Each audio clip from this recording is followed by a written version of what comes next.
Good evening play.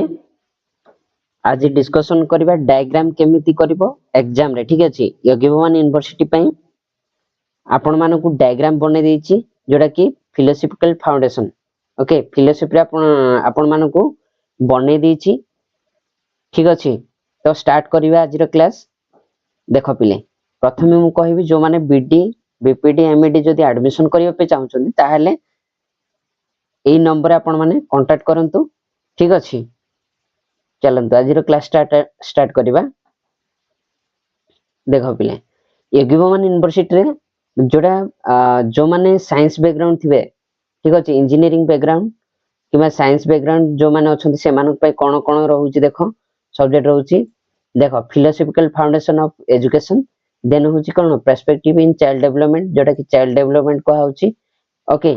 तापर ICGT जोटा कि information and communication technology, then होची pedagogy of mathematics and science रहउची। आ जो माने देखो आ जो माने बायोलॉजी नै थिबे से मानक पय मध्ये एटा ऑनर्स पेपर। ठीक अछि, देन होची पेडागोजी ऑफ इंग्लिश जो आर्ट्स पिलानक पय, पेडागोजी ऑफ फिजिकल साइंस एटा होची कहा पय सॉरी एटा सोशल साइंस होची आर्ट्स पिलानक पय, एटा होची हमरो साइंस पिलानक पय। ठीक अछि, मु तो प्रथमे वर्तमान एग्जाम अछि। मु प्रथमे तो कोटा फिलोसॉफिकल फाउंडेशन ऑफ एजुकेशन रो यूनिट 1 रो डायग्राम कर देछि प्रे। बहुत वेरी इंपोर्टेंट एटा। ओके, वेरी इंपोर्टेंट, आकु तमे मने रखिबो। ए डायग्राम लेखिला परे प्रथमे तो देखो यूनिट 1 रो देखो नेचर ऑफ फिलोसॉफी रो मु कोन कर देछि। प्रथमे मु कोन लेखिली, ए डायग्राम मझी रे लेखिली। ठीक अछि, लेखिली philosophy nature of philosophy. Okay, nature of philosophy तारो डायग्राम अनुसार ता कोन करे फिलोसॉफिकल प्रॉब्लम्स, फिलोसॉफिकल एटीट्यूड हला फिलोसॉफिकल एक्टिविटी। तो प्रथमे कोन करिवो नेचर ऑफ फिलोसॉफी लेखिला परे तार डेफिनेशन लेखिबो पिले। डेफिनेशन लेखिला परे एटा लेखिबो, आरो कोन करिवो हेडिंग करिवो, आरो कोन करिवो 5-6टा तमे सेंटेंस लेखिबो। तापरे एटा लेखिबो, तारो कोन करिवो 5-6टा सेंटेंस लेखिबो, आरो हेडिंग देबो, 5-6टा सेंटेंस लेखिबो। ताहले तमरो कोन तमरो 1 मार्क भी तम काटी पारिबेनी। ठीक अछि, एमिति लेखिबो तुमको भलरे मार्क देबे। ओके, चलो देन होची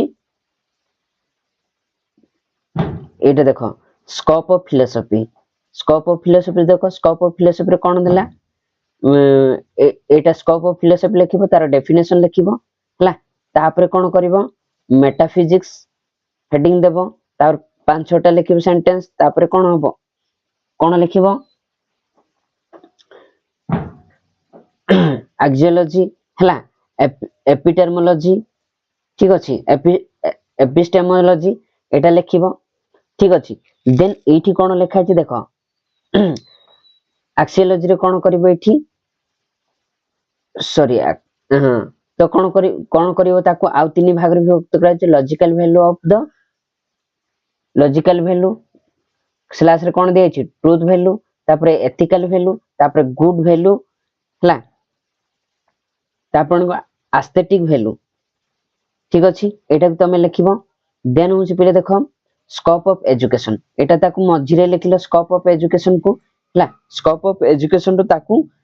हेडिंग गुडा को तमे कोन करो डायग्राम कलो। Aim of education, aim of education curriculum हला, मेथड ऑफ टीचिंग, तापरे द टीचर द स्टूडेंट। आकू कोन करिवो स्कोप ऑफ एजुकेशन को प्रथमे लेखिबो, तारो डेफिनेशन लेखिबो। लेखि साला पूरा आकू लेखिबो, ताकू पूरा बॉल पेन रे पूरा एमती करी पूरा बॉल पेन रे पूरा ताकू ये करी रखिबो। तापरे तमे 1 2 3 एमती सेंटेंस तमे लेखिबो पिले। देखो देन होछि पिले देखो type of education. Type of education देखो, टाइप ऑफ एजुकेशन रे मु देली कोन type of education. Type of education को केते भाग रे डिवाइड कराई छि। जदी तमे लेखिबो कोन हो लाइन लाइन करी लेखिबो, किंतु डायग्राम करिवो जणे टीचर जे माने देखु छि खाता, से प्रथमे डायग्राम देखिला माने से कोन जानिबो से सब लेखि छि। बुझी पालो कि नै, सब लेखि छि बोली से जानि परिबो। तो सेथि पय पिले देखो कोन छि टाइप ऑफ एजुकेशन देला पर कोन करियो डायग्राम टे बनै देलो। हला ताकू टाइप ऑफ एजुकेशन को केते तीन भाग रे विभक्त कराइछि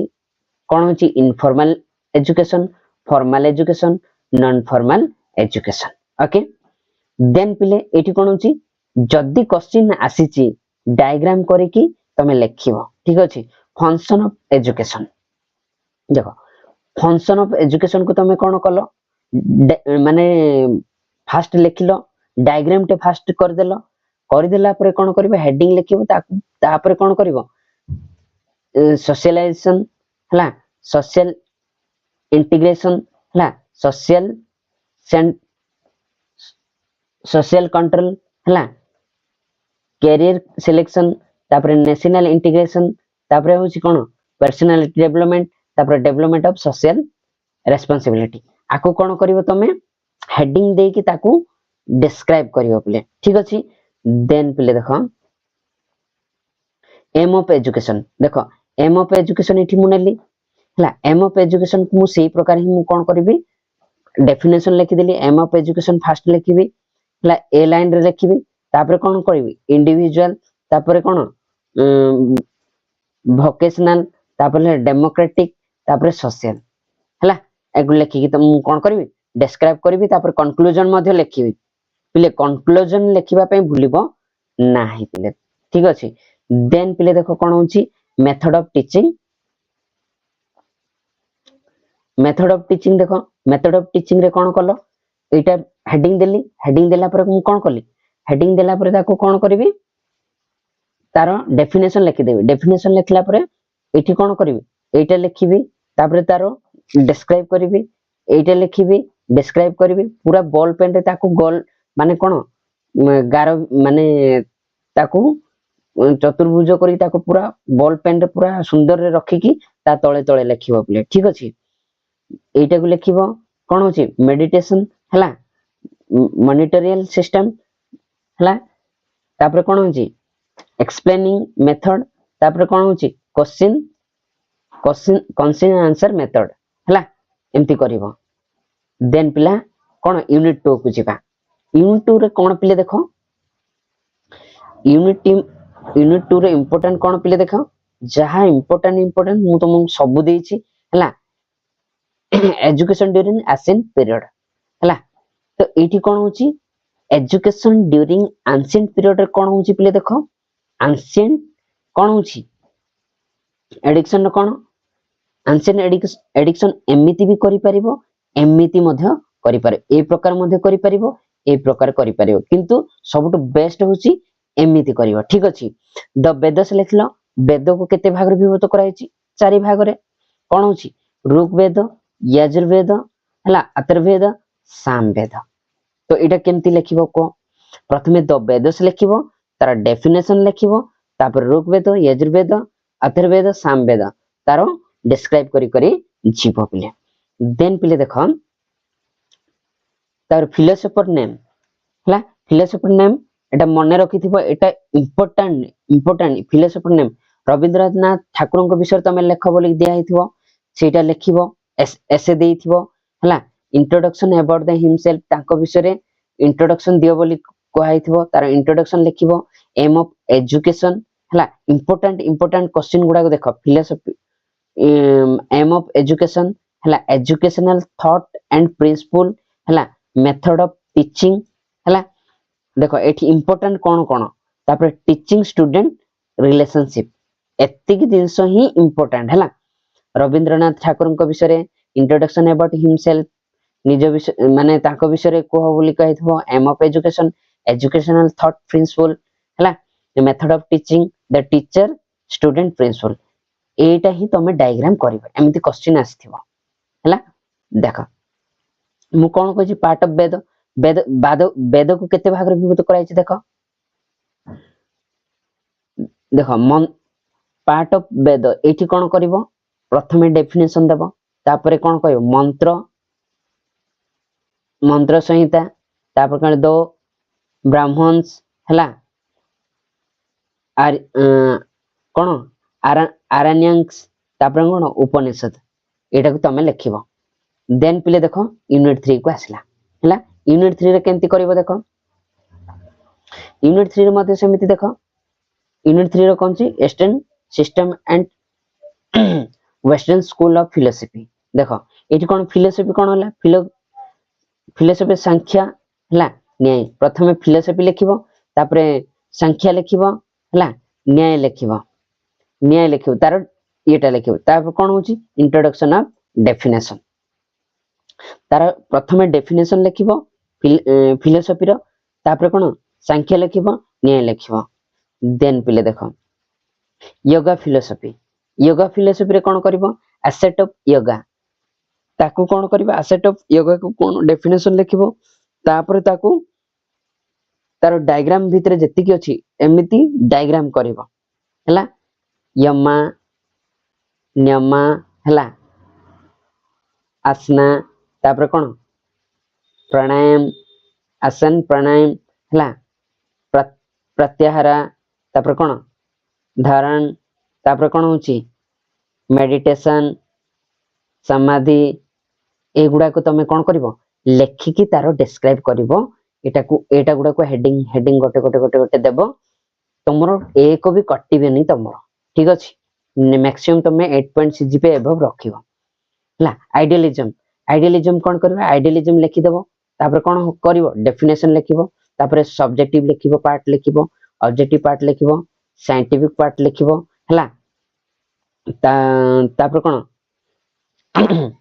टेस्टिक आइडियलिज्म हला एग्जिस्टेंस लिखिबो ओके देन चलो देन कोन लिखिबो तापर कोन ईस्टर्न फिलोसफी जदी आस्थिबो कोन लिखिबो वेदांत लिखिबो सांख्य लिखिबो न्याय लिखिबो योगा लिखिबो ओके देन पिला देखो एटा होची प्राणायाम हला प्राणायाम रे कोन देखो जी प्रमेय रे कोन होची ए गुडा को तमे लिखिबो सेट बॉडी सेंस अर्थ कॉग्निशन हला माइंड हला प्रवृत्ति हला दस हला रिबर्थ फॉल हला सुफरिंग ए गुडा को संशय हला प्रजनन ए गुडा को तमे लिखिबो हेडिंग देकी तमे कोन करिवो तमे लिखिबो डायग्राम मने रखिलो सब जिंस हे जिवो यूनिट 4 को देखो यूनिट 4 देखो प्ले यूनिट 4 रे देखो यूनिट 4 होची कोन वैल्यू एजुकेशन हला value education classification of value को केते भाग रू विभक्त कराई छी देखो पर्सनल सोशल कल्चर तापर कल्चरल हला behaviour ethical moral spiritual value रो प्रथमे डेफिनेशन लिखिबो तापर आको हेडिंग देकी तमे माने डिस्क्राइब करिवो हला देन है value crisis the value crisis रो डेफिनेशन लिखिबो तापर family society politics ethics education ला टेक्नोलॉजी मीडिया तो ए विषय रे तमे डिस्क्राइब करिवो एमिति तमे एगुडा को करिवो पिले देखो यूनिट 5 रो कोन टीचिंग एज कोन होची प्रोफेशन टीचिंग एंड प्रोफेशन कोन करिवो देखो नेशन जदी देथिबो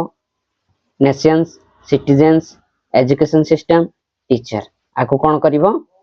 एंती डायग्राम करिवो ताकू कोन करिवो तारो डिस्क्राइब करिवो गोटे माने हेडिंग देला पर देन पिले देखो मेथड ऑफ टीचिंग हला एठी कोन होची नेचर बेस कोन मेथड ऑफ टीचिंग दे तारो डेफिनेशन लिखिबो लिखला पर कोन नेचर बेस एनवायरनमेंट ला ओरल इंस्ट्रक्शन ला मेडिटेशन मॉनिटरिंग सिस्टम हला एक्सप्लेनिंग हला क्वेश्चन आंसर मेथड देन कोन होची डिस्कशन मेथड एटा को तमे करिवो हला ठीक अछि बिले आज रे तमरो फिलोसॉफिकल फाउंडेशन रो कोन हला शेष होई गला ए डायग्राम गुडी को तमे करिवो डायग्राम कला पर ही तमे लिखिबो ताहले तमे फुल मार्क आनिबो ठीक अछि आज रो क्लास समाप्त करिबा ओके समस्त को exam pi best of luck Etah preparation हबो देन बही को मध्य पढिबो देन जाई के एग्जाम देबो।